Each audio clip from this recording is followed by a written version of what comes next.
too.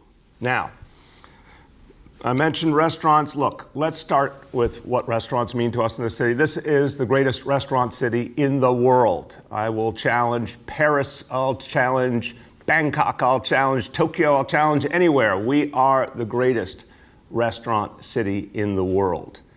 And our restaurants, folks have fought and struggled. Look, just to own a restaurant in New York City is a labor of love to begin with. If you are a restaurant owner in New York City, you're doing it because you have a passion and you want to do something wonderful for people and you want to make their life better. And in that moment when they're in your restaurant, it's such a beautiful, warm feeling that people have. It takes a lot of work to achieve that, extraordinary attention to detail. It is not only a labor of love, it is a 24/7 commitment. And I've talked to a lot of restaurant owners. They've been going through so much in these months, just trying to figure out, could they keep their businesses alive long enough for things to move forward and their customers to come back? And a lot of them have worried that this would be the death knell for the thing that they built with their own hands and for all the people who worked for them. And remember, this is a huge industry in New York City. And there's so many tens of thousands of people who depend on the restaurant industry for their livelihood. And we all know so many people get their start in that industry and go on to do amazing things, often including opening their own restaurants. So we have to save this industry. It is quintessential to New York City. It's the heart and soul of who we are. Not just because it's a big part of our economy, not just because we honor the entrepreneurship of everyone involved, not just because it's so many jobs. It's part of our identity too. Look across the communities of the city, the neighborhood. So many of the restaurants reflect our culture, our humanity, our creativity. This is the identity of New York City. So we know that restaurants in many ways define the greatness of the city. We have to help restaurants come back, and we have to do it now and then keep doing it all the way to the point where things get as far back to normal as possible. What are we going to do? Well, we're going to make sure that we save restaurants. That is the mission. Save restaurants. Save the restaurants as part of our communities. Save the jobs. Make sure it's easy for restaurants to come back. And that means using outdoor space in the beginning and then moving forward from there. So our plan is called Open Restaurants. Couldn't be a simpler name. And the idea is to bring the customers back, bring their livelihoods of the people who work there back, bring the money back in to keep the restaurants going. Obviously doing it in a safe way. We all want safety first. We all have learned powerful lessons about how important it is to fight back against this disease and understand its power. But New Yorkers have really, really gotten the point so profoundly. And I know restaurant owners, restaurant workers get it, that they need to be agents of safety. They need to make sure that their patrons are safe, their workers are safe. We're going to make it work, and outdoor dining is the way forward.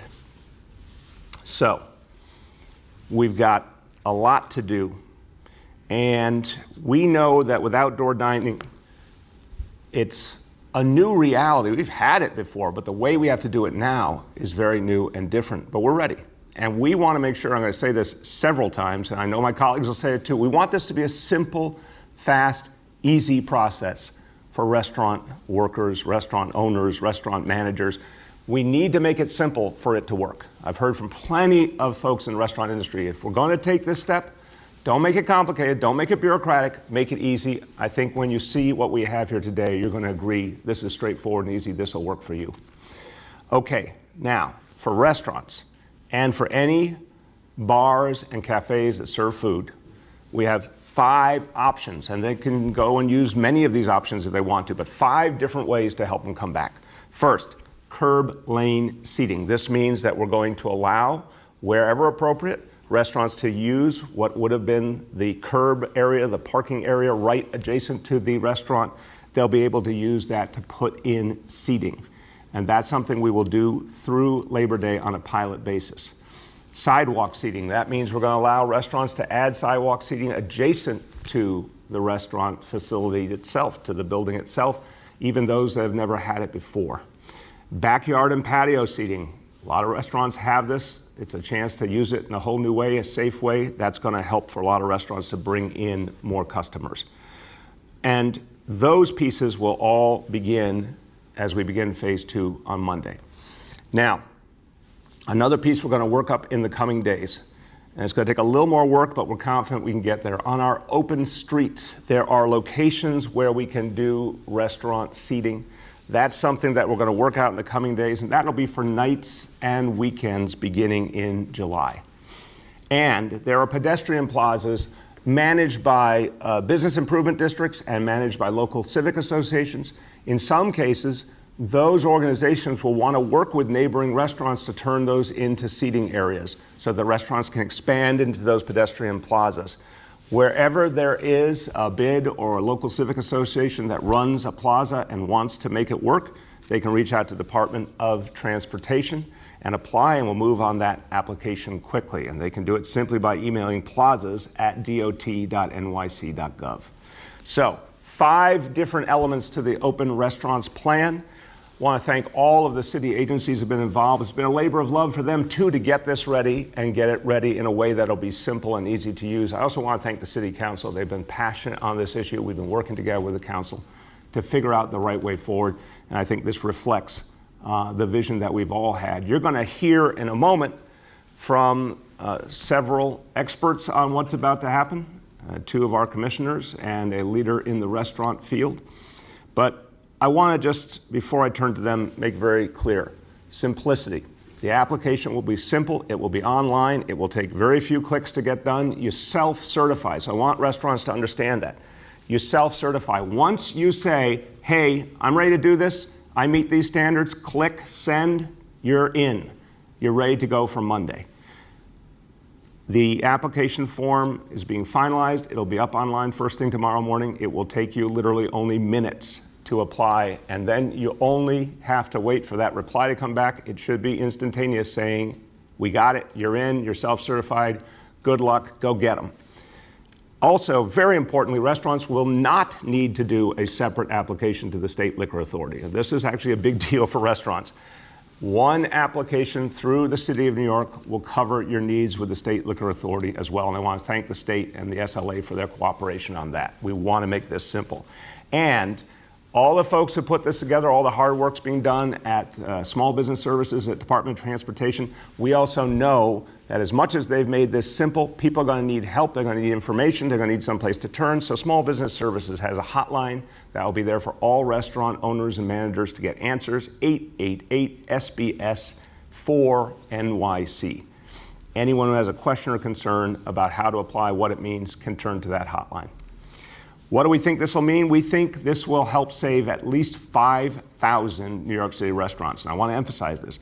Help save them, meaning help keep them in business, help stop them from shutting down, help give them a future. 5,000 or more restaurants, we believe, will get the revenue they need through this Open Restaurants initiative to keep going to the future. 45,000 workers will have their jobs preserved through this initiative. These are huge numbers, and it says so much about the future of the city, that we can help to make sure that people who want to keep these crucial businesses going get that helping hand. Workers who need those jobs have a way back to those jobs, and we do it quickly. And here's an executive order, which I'm going to sign now, which will now take the Open Restaurants Initiative and put it into action immediately.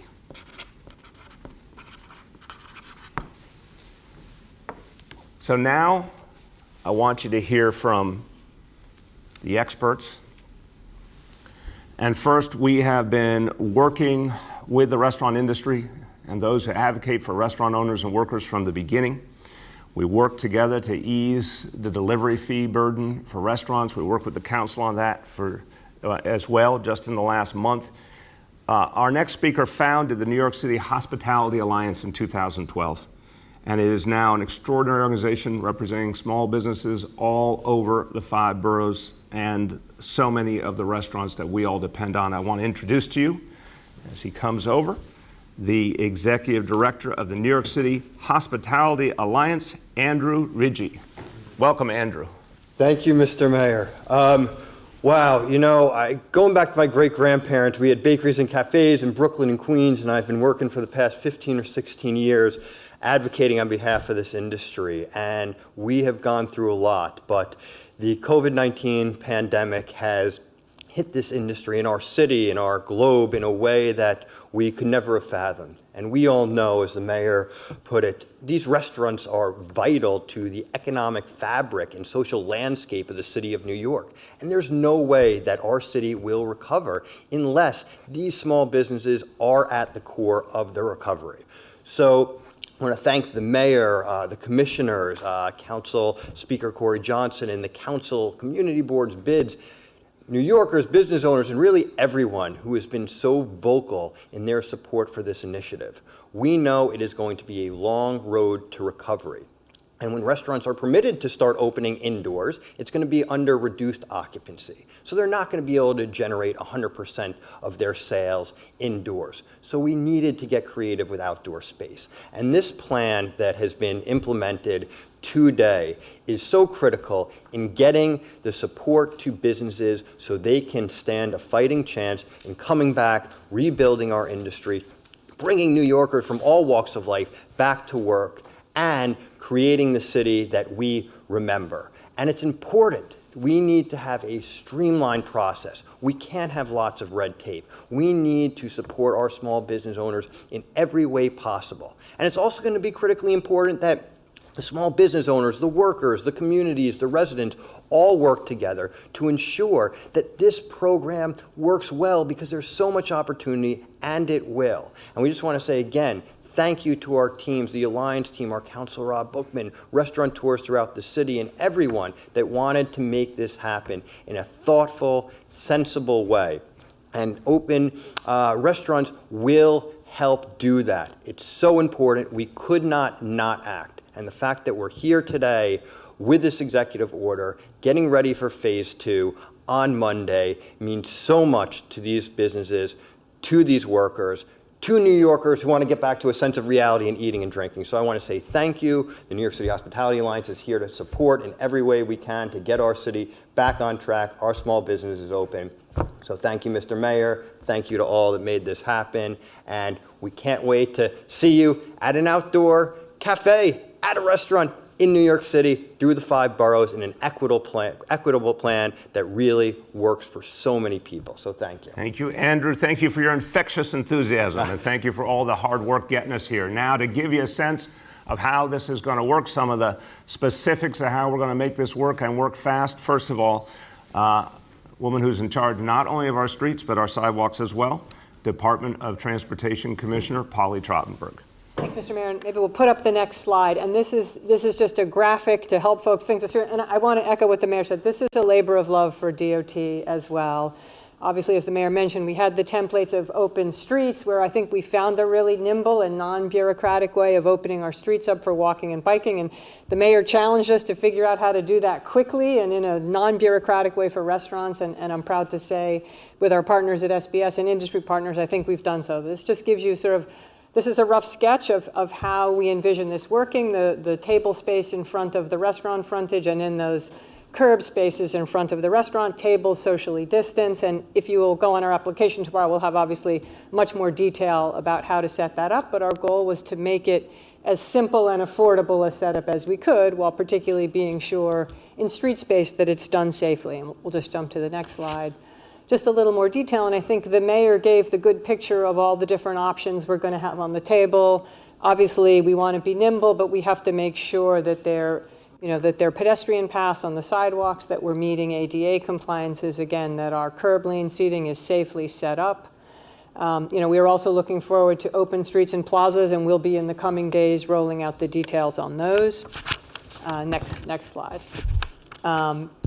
So tomorrow, as the mayor mentioned, we will put an application online. As he said, he has pushed us. It is going to be a quick and easy application. We will be asking you to certify, though, that you understand the rules, that you will put in your SLA information, and then you'll be good to go.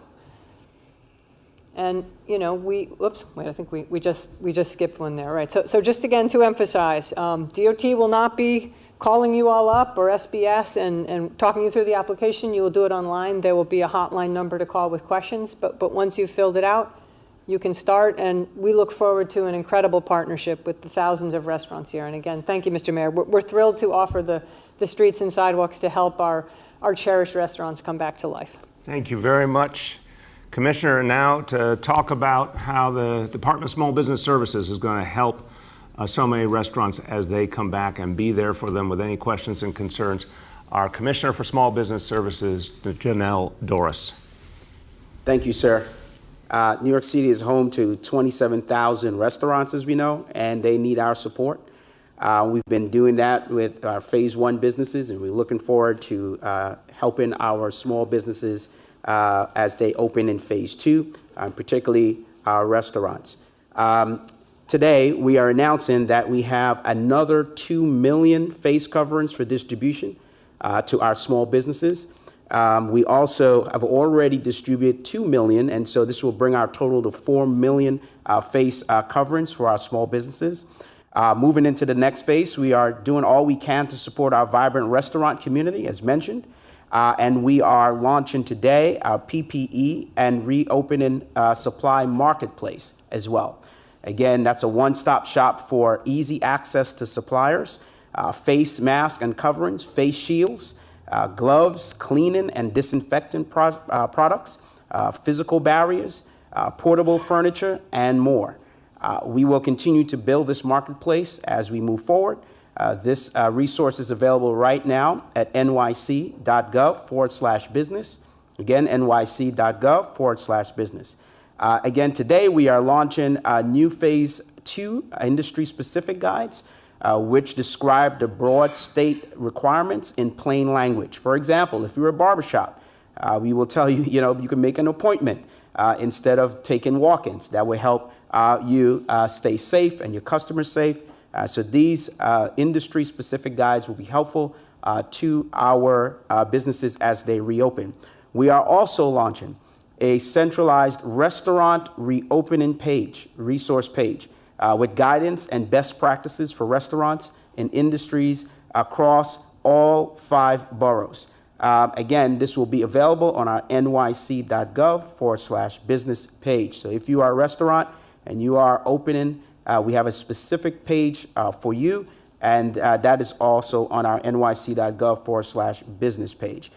Starting next week, we will launch our new educational webinars and training sessions for our Phase 2 reopening businesses, and we are looking forward for you to sign up. We've done a few of these already in Phase 1. We've had several hundred participants, and we look forward to businesses in Phase 2 to participate in those webinars. Also, during Phase 2, we'll be offering a resource fair and series of live stream conversations with business owners. So we want to make this practical and real for you. And if you are able to join us, again, you can get us at nyc.gov/business to sign up for it. I want to end by saying, most importantly, our hotline is here to help our small businesses.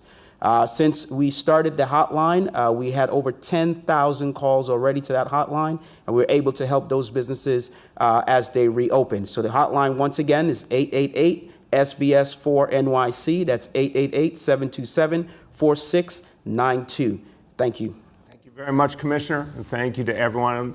Look, as we get so ready for Monday, everyone's ready for Monday for Phase 2 to begin. Just want to remind everyone, every one of us, and that includes, of course, the bar and restaurant owners and the managers, the folks that work there, and all of you who patronize the bars and restaurants and cafes in your community. We want to keep moving forward. That means we need to get it right. So Phase 2 begins Monday. Up until Monday, please respect the rules that are in place that are part of Phase 1. We're going to have lots of ambassadors out, lots of people out giving them face coverings, reminding people to keep their social distancing.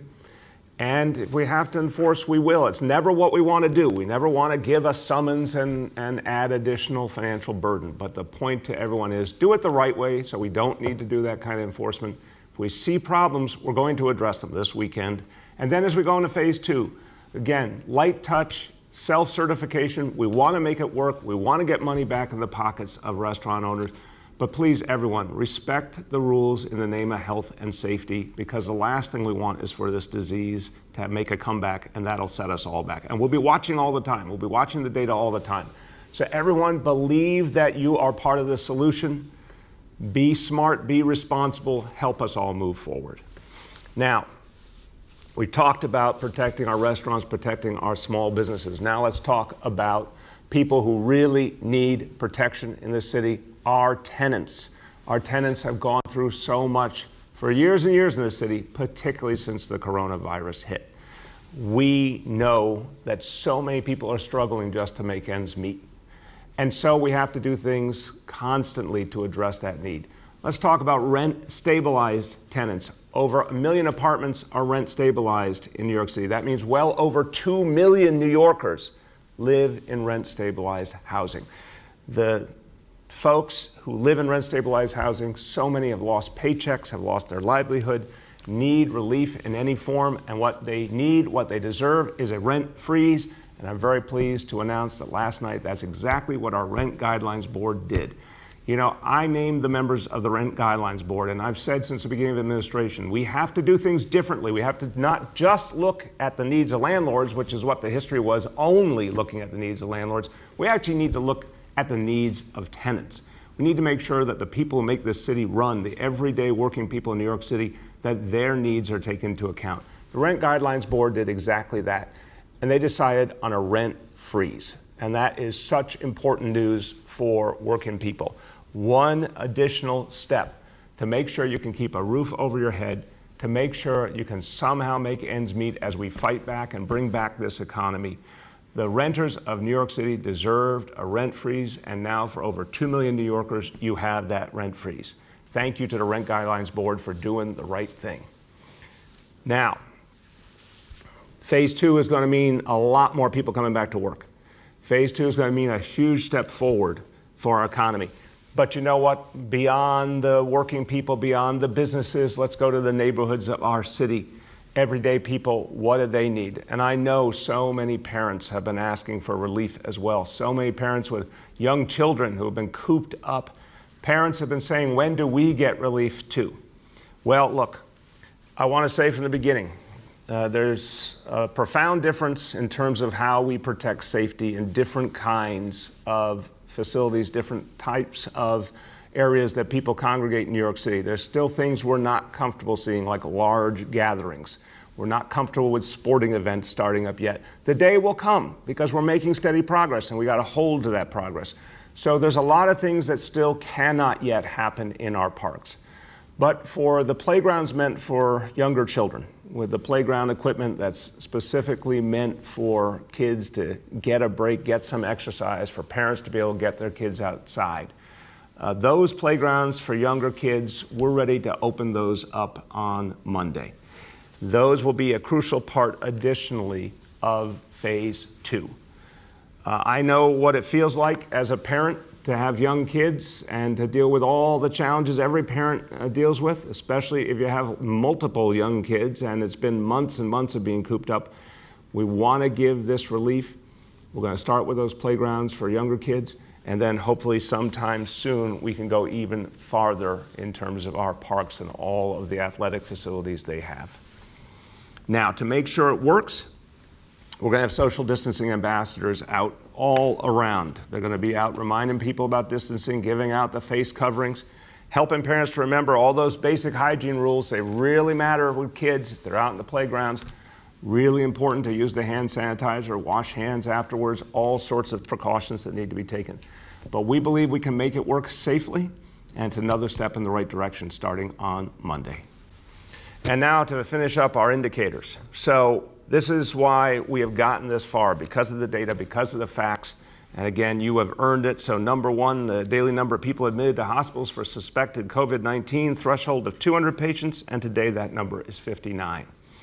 Number two is the daily number of people in health and hospitals, ICUs, a threshold of 375, today 320. And most importantly, percentage of people testing positive for COVID citywide, threshold of 15%. Another great report today, only 2%.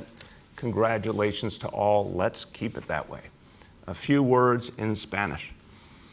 Gracias a los neoyorquinos, ya estamos listos para el próximo paso en esta lucha. La segunda fase del reinicio. Nuestros restaurantes han sido muy afectados y en la segunda fase les vamos a dar aún más apoyo durante el verano. Fase por fase, vamos a seguir adelante hasta juntos vencer este virus. With that, we'll turn to questions from the media. Please let me know the name and outlet of each journalist. Hi, all. Just a reminder that we have Transportation Commissioner Trottenberg, Small Business Commissioner Doris, and Executive Director of the New York City Hospitality Alliance, Ridgie, here in person. And we also have Senior Advisor Dr. Varma on the phone. With that, I will start with Emily from New York One. Good morning, Mayor de Blasio. I hope you're well. Hey, Emily, how you doing? Good, thank you. I wanted to ask you about the bill in the City Council to ban chokeholds, the one that's been languishing in the council since 2014. It looks there's a veto-proof majority, but is this legislation that you will sign?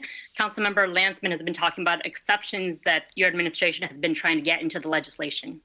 Yeah, Emily, I've worked on this closely in the last few days and been in constant touch with our police commissioner, and I'm now convinced this is the right legislation to move forward with, and I will sign it.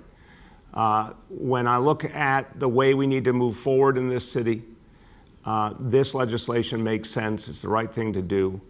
We have to give people confidence that policing will be fair, and I'm convinced this legislation will do it, and I will be signing it. Emily, do you have a follow-up? I appreciate you, Mayor. Thank you. Thank you. And let me just break in for one quick second. I got handed a note, and this is a really wonderful development. Don't have the details yet, but the Supreme Court just ruled that the Trump administration's actions related to DACA, related to the Dreamers, were unconstitutional. As I understand it, that means that the DACA program will now go back to its original form. From the Obama era, that's a huge, huge step for the people of this city. This is, to me, one of these issues that says so much about the distance between where we are and where we need to go. Dreamers who are part of our city, part of our country, need to know that they will have a bright future here. And we've been fighting this fight. I think this is the leading edge of how we get to comprehensive immigration reform. So the fact that the Supreme Court has actually taken a step in the right direction, and so many people are now going to have confidence about their futures, this is really amazing. Even against the backdrop of so many challenges, so many concerns, this is an extraordinary step in the right direction. And I think it is a beginning of the much bigger changes we need. Go ahead. Next, we have Gersh from Straits Blog. How are you, Mr. Mayor? Hey, Gersh, how you doing? Well, could be better, but hey, I just wanted, it might be a question for Commissioner Trottenberg, it might be a question for you, either or. So I do want to know how many spaces along the curbside that people traditionally call parking spaces might actually be used for this open restaurants plan. And specifically to the mayor, is this the first step in having you see the curbside as public space for more than free car storage? Gersh, look, we are going to look at anything and everything, what makes sense for the city of the future. And I've said to you many times, what is clear is when we come out of this crisis, it needs to be the beginning of a very different city, and a city that focuses even more on mass transit. The future of the city of New York is not the automobile, it's mass transit. And we're going to look at any and all options to help us move in the right direction. But I think it's important to also see this as an immediate, urgent action that we're going to take through Labor Day to help these restaurants survive and move forward. Commissioner, you want to add? No, I think, Gersh, we've actually taken quite a bit of parking and repurposed it for bus lanes, bike lanes, city bike. So this is, I think, part of a development of something that's already been happening in the city. I think there's going to be some thousands of parking spaces. I think we'll know as we start to see the uptake, but I know the mayor feels pretty strongly that this is a great trade-off to help our restaurant business get up and going. And obviously, if this is a model that proves successful, we'll see how much of it might endure, after Labor Day. And Gersh, I want to ask you a question to see, because you're very knowledgeable in your area. How many parking spaces are there in New York City, Gersh? Well, it depends on if you mean free car storage, but it's about 3 million, if I'm not mistaken, Mayor. Gersh, he got it. I'm impressed. I've said it before. I know, but he was paying attention. Well done, Gersh. Well done. 3 million parking spaces approximately is correct. Did you have a follow-up? No, I did not, but I appreciate you taking the question. Thank you. Next, we have Jake from Gothamist. Morning, Mr. Mayor. Hey, Jake, how you doing? I'm doing all right. So earlier this month, we'd asked you about the mass arrest of protesters in the South Bronx on June 4th. You kind of insisted that the NYPD had acted effectively. You claimed that there were City Hall observers who saw a different reality on the ground. This morning, we reported the mayor's office had staffers who were stuck in that kettle, who personally observed instances of police brutality. Emails show your closest aides and deputy mayors were on a thread in which they knew that City Hall staffers were not permitted to leave. So I'm wondering, had you spoken to the City Hall staffers when you praised the NYPD's actions? And if not, why? No, Jake, I spoke to the deputy mayor who was there. And again, that whole reality of what happened that night is going to be investigated by the Attorney General, by the review being done by DOI and Corp Counsel. I want to know exactly what happened. What I received, the information I received that night was, as you know, about the danger of violence. But if anything else happened that wasn't appropriate, I want to hear the whole truth and we'll act accordingly. And if there are any individual staffers that have information, I want to hear it. And I'll instruct my team to make sure that it's brought to my attention immediately. Okay. My second question is both for you and Commissioner Trottenberg. Across the city, we're seeing that the NYPD has barricaded streets in front of police precincts. They're telling New Yorkers they can't walk on entire blocks if they don't have proof of address that they live there. In other cases, the NYPD has taken over public sidewalks with their personal and police vehicles. Did the mayor's office give the department permission to do this? Did the DOT give the department permission to do this? And if not, will you tell police precincts to reopen public streets and sidewalks to New Yorkers? Jake, I'll start and pass the commissioner. Again, we were dealing with a host of profound challenges and obviously distinct threats that were made, violent threats that were made, that unfortunately there was a lot of evidence were very real. So the actions taken in the midst of a crisis situation don't reflect what we would do in everyday reality. My view of the matter is anytime that we are convinced there's no longer a problem, of course we want to remove any such barriers. But where there is a possibility of violence, job one is to protect people's lives and stop violence. I don't know if I have much to add. I mean, NYPD does not come to DOT when they close up streets or sidewalks, so I think would be up to the mayor to direct them otherwise. Next, we have Rich from WCBS 880. Okie dokie. Good morning. Good morning, Rich. How you doing? I'm doing all right. So, Mr. Mayor, I just wondered that yesterday, so about an hour after you sounded an optimistic but a little bit cautious note about Phase 2 reopening, the governor indicated the city's on track for a Monday Phase 2. Did you have a conversation with the governor after that, or how did you make this decision in regard to Phase 2? Yeah, Rich, it's been a back and forth with the governor and his team now over the last week or more. And there's been, I really believe, a high degree of unity on the fact that we want to get to Phase 2 as quickly as possible. I sounded a cautious note because my general approach to life is where you're not sure something, lower expectations a little bit. I think most human beings, most New Yorkers would rather have their expectations lowered rather than have them, brought up high and then disappointed. But the fact is what we all wanted to do was watch the individual daily indicators.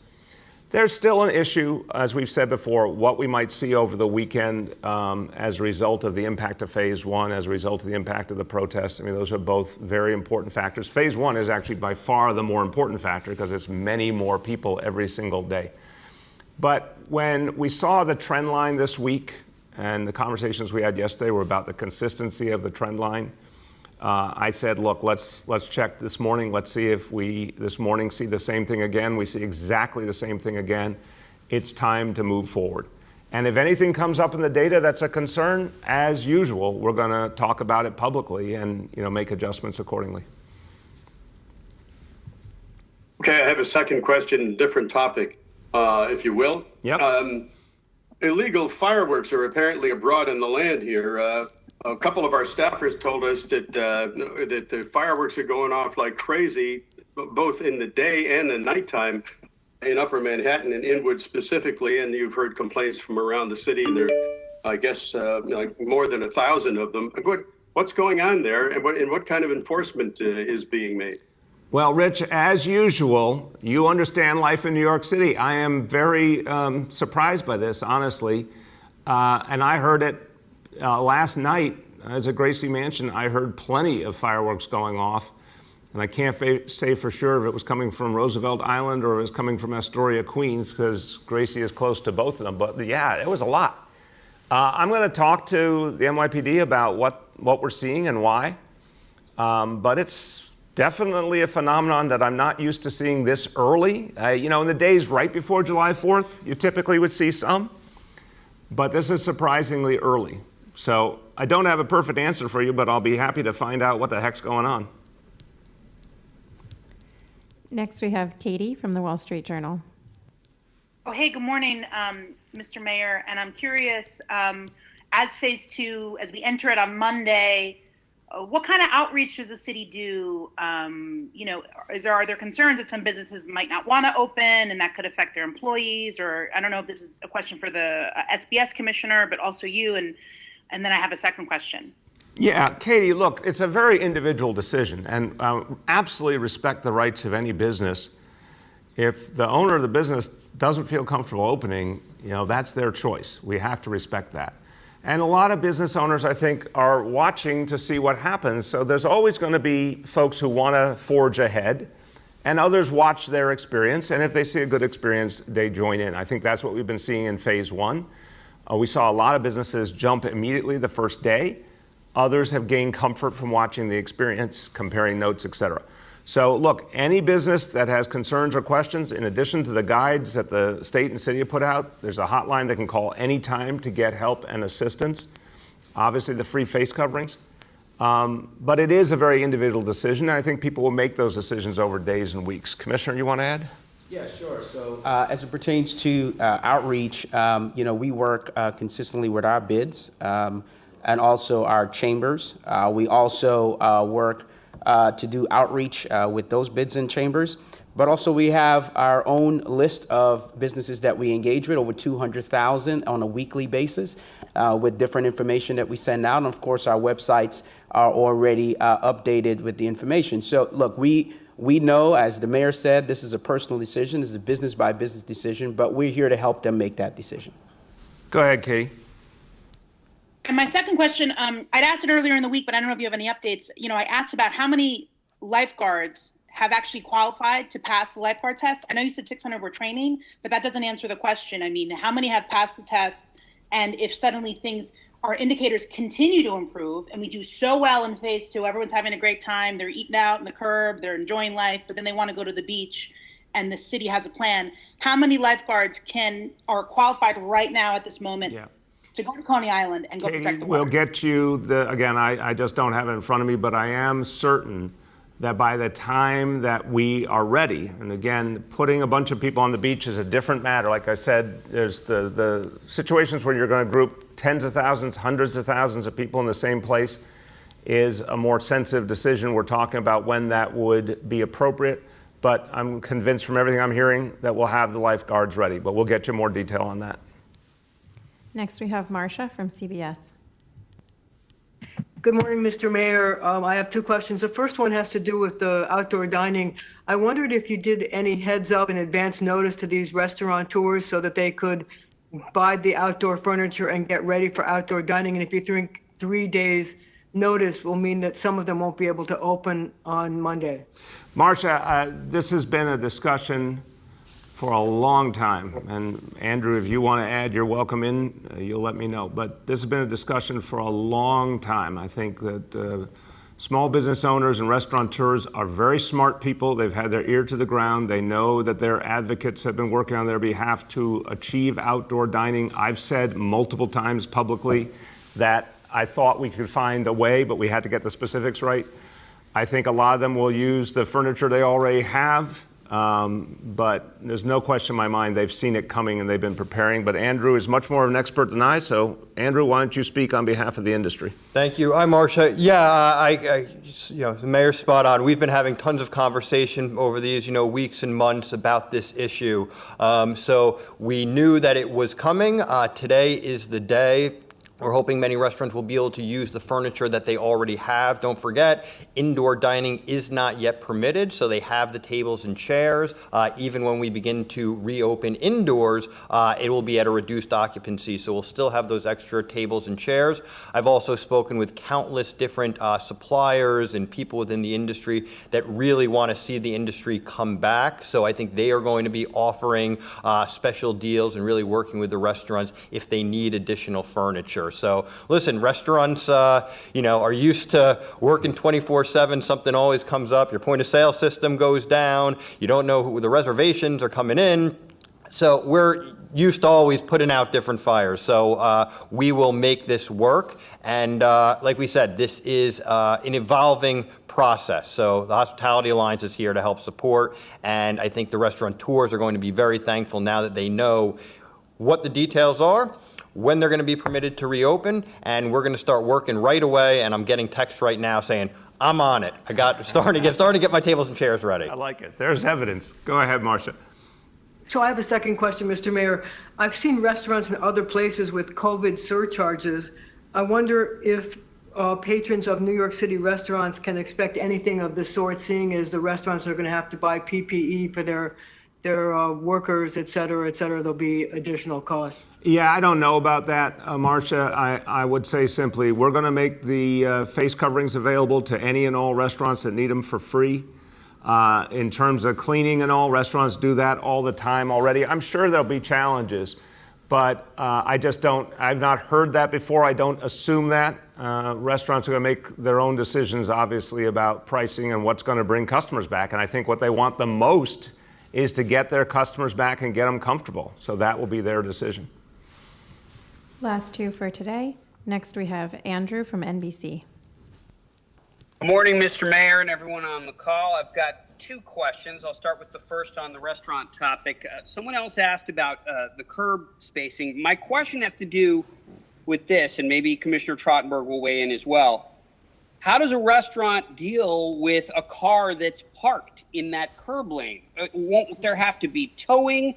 There are people who park in alternate side spaces where their car is just sitting there all week. They might be in a Wednesday space right now with no plans to move it. So what do you do if there are cars in front of your restaurant? Andrew, this is in the vein of great minds think alike. I have been raising this exact issue to my colleagues, and the commissioner will speak to it. The central thing I would say is a lot of restaurants, the adjoining parking is metered parking, so that solves that problem because you don't have the alternate side reality. But where there are spaces near alternate side parking, we got to figure that out, and we're going to be making a decision shortly on alternate side parking going forward anyway. So we got to figure that out because that's a valid concern. Commissioner, you want to speak to it? Right, and look, certainly I think we don't want to be in the business of towing cars. For the metered spaces, there is turnover, and we're going to be, when restaurants do their application, they'll be able to print out a sign that they can put up, and they can grab those spaces and mark them. For the residential spaces, which is a smaller proportion of the potential spaces, as the mayor said, I think that will be tied to alternate side, and hopefully announcements on that coming up shortly. Go ahead, Andrew. Okay, my second question is for my colleague and friend Melissa Russo, who reminds us all that the primary is coming up on Tuesday.